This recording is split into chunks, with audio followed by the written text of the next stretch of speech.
Nigeria's new president, Bola Tinubu, is yet to knock on the door of agriculture, agro-island, and the food chain since he took office on May the 29th. However, the agric and food sector professionals are looking to see what game-changing policies and actions will take place moving forward. Joining me live now to discuss this is Aki Alabi. He's the managing partner at Corporate Farmers Nigeria, and connected into the studios is the CEO and founder of Figorr, on Oghenetega Iortim. It's great having both of you on the program tonight, gentlemen. Thank you very much. Aki in the studio, thank you for coming. And Oghenetega, we appreciate your time as well. Aki, let me start with you. What do you make of the fuel subsidy removal and the flotation of the Naira? How will that impact your agric sector?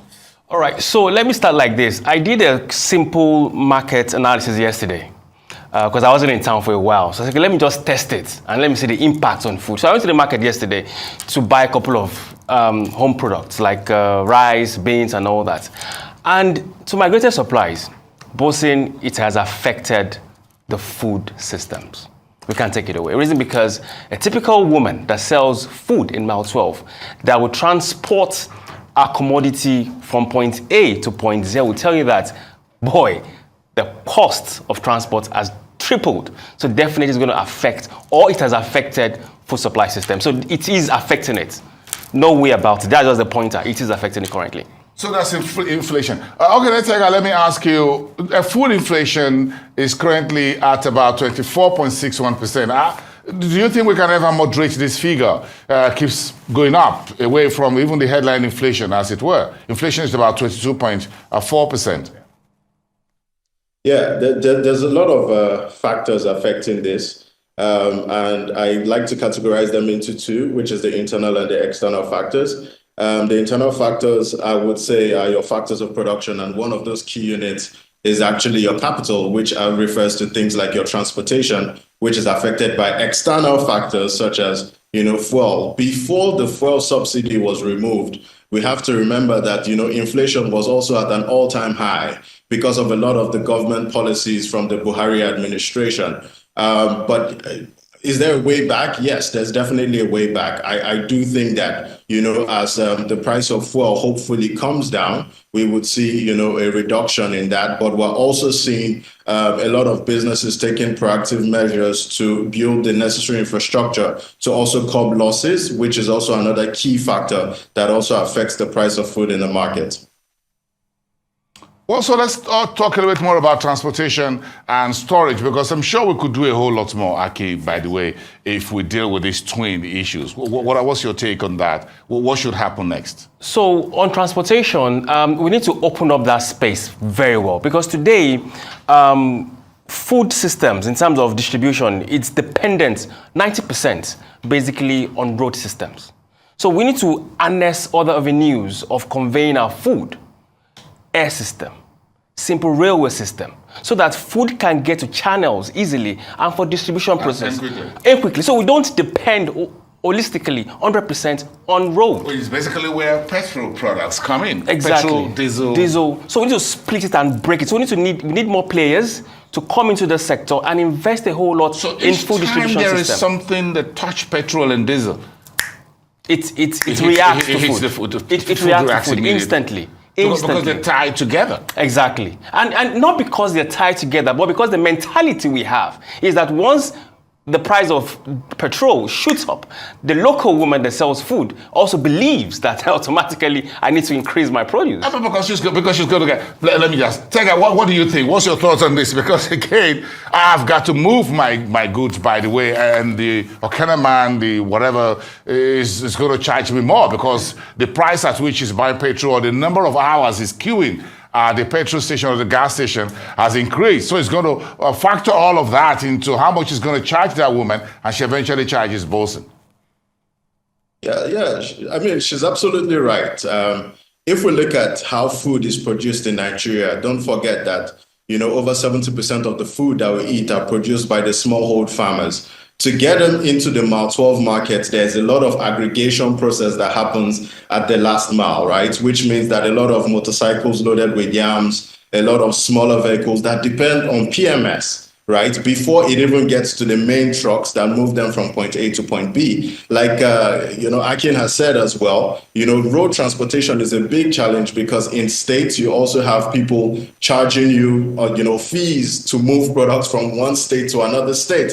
So these are some of the things that are, exacerbating the issues that we already have around food crisis. But also, I think there's also the angle of storage. Storage is a very big element, which I think we also need to address in order for us to be able to curb, some of these shocks that affect, food pricing. So I think the woman in the market is absolutely right. It would trickle down. It would affects every single thing, basically. And food is no different.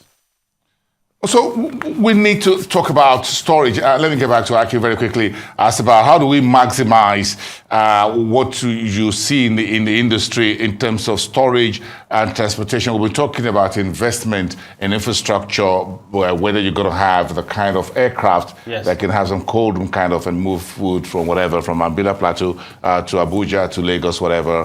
Whether it's fresh fruits from Benue State, from Makurdi, whatever, all the way down to Lagos to Port Harcourt to Kano from there, and tomato and other perishables. So why is it taking so much to do all of this in terms of, because if you invest in the logistics, they've got to invest also in the cold rooms at the destination point. Right. Okay, let me give you a simple story. Last year, I moved lettuce to a partner of mine in Abuja. And I went to the airport and I did the whole transaction in less than a couple of minutes.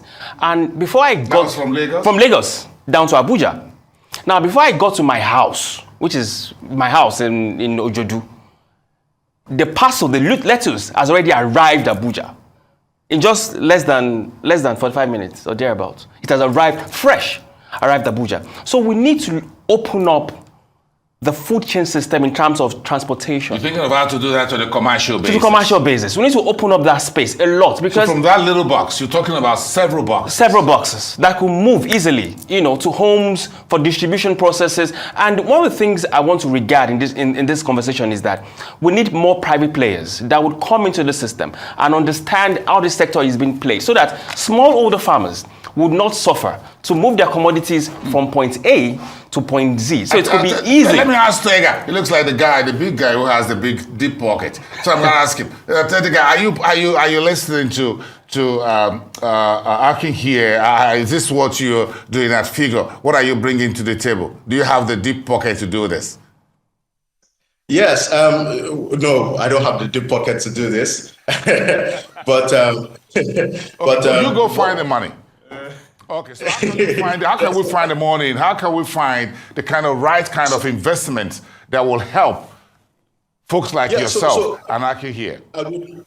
I would give some experience because we try to, as a business, what we've been doing has been to provide monitoring for perishable agricultural commodity while they move from point A to point B and ensuring that losses are minimal, as well as providing data to ensure the insurance companies can also cover for losses when they happen. Now, the challenge with the aviation sector is that everything is priced in dollars, even if as a local player, if you're trying to move commodity by air freight, because this is something that we've looked at, greatly, and this is a challenge that I think exists. The air freight is good. The air companies are going to charge you, per kg in dollars, right? The cargo companies. And so when you look at also the exposure to the FX rates, because they buy, aviation fuel in USD. So they also need to generate that revenue in USD as well. Now, when you look at those dynamics, it becomes very prohibitive for the smallhold farmers. And this is where I think, the government comes to play or large aggregators come to play.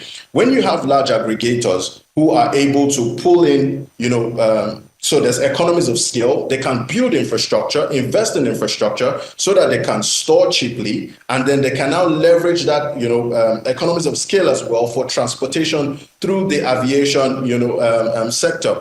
And one key area that we're also trying to address as a company is actually the provision of insurance, getting the insurance to play a role in the movement of perishable goods. Because right now, what tends to happen is you have your standard GIT, but a lot of losses that tend to happen in some of these sectors is due to exposures from high temperature conditions during transportation, or which leads to losses, right? So trying to get that in the insurance companies to play a role so that if losses also occur, that price is not passed on directly to the end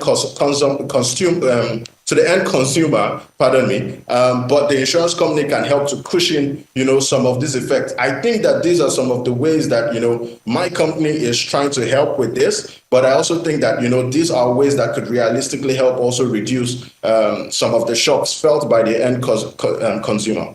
Well, Tega and Akin, both of you are professionals in the agric sector, in the value chain, in the manner of speaking. So I'm going to ask Akin first. What would you like the new administration to do in terms of who is the next agric minister and all that? We've got about a minute or so. Okay, this is the conversation that I've been keen on for several days. Now, the president needs to ensure that he puts in an industry player that understands the entire value chain to take administration. Who's an industry player? A farmer?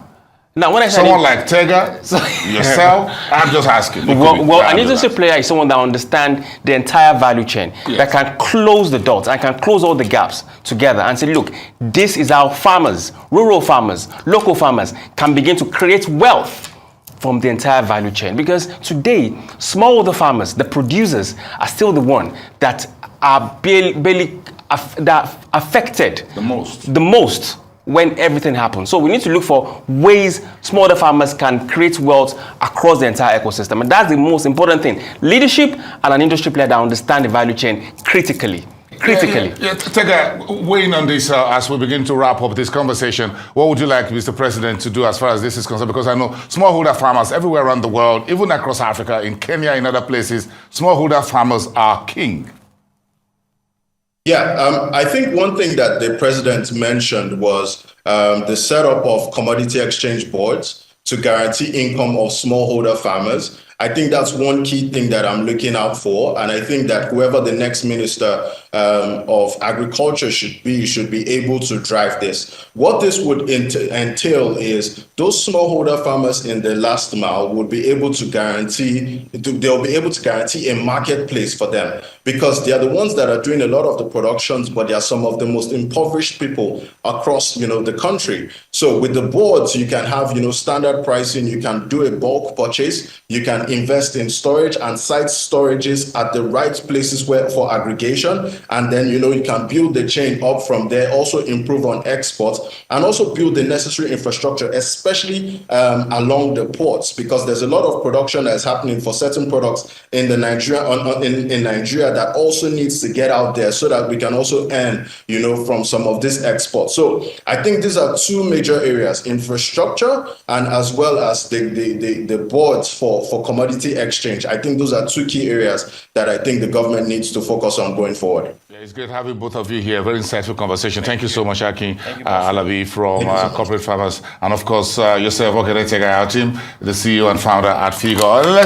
Thanks for putting the food on the table tonight. Thank you so much. Have a great weekend.